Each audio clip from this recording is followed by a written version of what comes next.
श्री गणेशाय नमः. श्री स्वामी समर्थ. जय जय स्वामी समर्थ. कृष्णाय वासुदेवाय हरये परमात्मने प्रणतक्लेशनाशाय गोविंदाय नमो नमः. आज आपण इथे सेवेसाठी संत नामदेव महाराज यांची पत्नी राजाई यांनी लिहिलेला एक अभंग आपण इथे सेवेसाठी घेतलेला आहे. अभंग. घरधनी याणी केला गुरु, बाई मी आता काय करू, असोनी नाहीसा संसारू, चमत्कार कृपेचा. दहावे पावे गे मेसाई, येथे कोणाचे न चाले काही, सत्यपण तुझे ठाई, तरी हे नाहीसे करी गे. मंत्र घेतला जैसा, घरी संतांचा वोळसा, बोस पडो हरिदासा, गेले नमत मागुते. काय सांगो यांची रीती, सोसे सोसे पाये चरणाप्रती. अवघे भांबडभूत होती, नाचताती आनंद. लौकिकात गेली वाया, एकाच्या एक पडती पाया, म्हणती येगा पंढरी राया, ब्रह्मानंदे डुल्लत.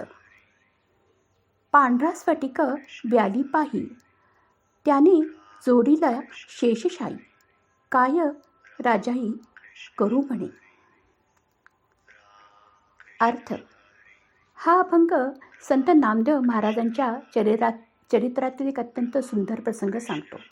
यात राजाई म्हणजेच नामदेव महाराज यांची पत्नी आपल्या सासू गोणाई आणि मेसाई यांच्याशी बोलताना नामदेव महाराजांच्या भक्तीमुळे घरात झालेल्या परिवर्तनाचे वर्णन करत आहेत.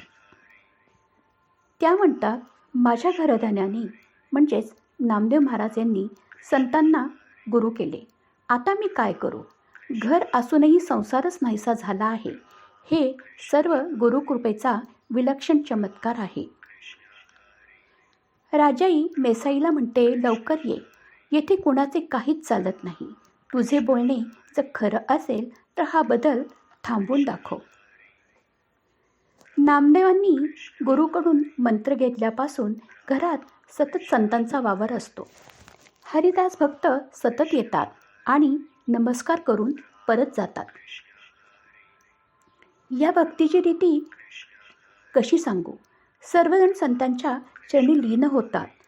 देहभान विसरून आनंदाने नाचू लागतात. लोकांचा प्रपंचांचा विसर यांना पडला आहे. एकमेकांच्या पाया पडतात आणि येरे पंढरी राया असे म्हणत ब्रह्मानंदात मग्न होतात. भोळी गोणाईने म्हणजेच नामदेव महाराज यांच्या आईने आपल्या निष्कलंक मुलाला, स्फटिकासारख्या निर्मळ असलेल्या मुलाला जन्म दिला. त्या नामदेवांनी प्रत्यक्ष शेषशाही श्री विष्णूशी, विठ्ठलाशी नाते जोडले. हे पाहून राजाई म्हणते, आता मी काय करू. भावार्थ. या अभंगात राजाईच्या मनातील द्वंद्व व्यक्त झाले आहे. सुरुवातीला तिला वाटते की नामदेव महाराजांनी संसाराकडे दुर्लक्ष केले, पण पुढे ती पाहते की त्यांच्या गुरुकृपेने संपूर्ण घर भक्तिमय झाले आहे. संतांचा सत्संग, नामस्मरण आणि विठ्ठल भक्तीमुळे घरातील सर्वजण ब्रह्मानंदात तल्लीन झालेले आहेत. शेवटी ती मान्य करते की हा साधा बदल नसून गुरुकृपेने आणि विठ्ठल भक्तीने घडलेला एक दिव्य चमत्कारच आहे. श्री स्वामी समर्थ.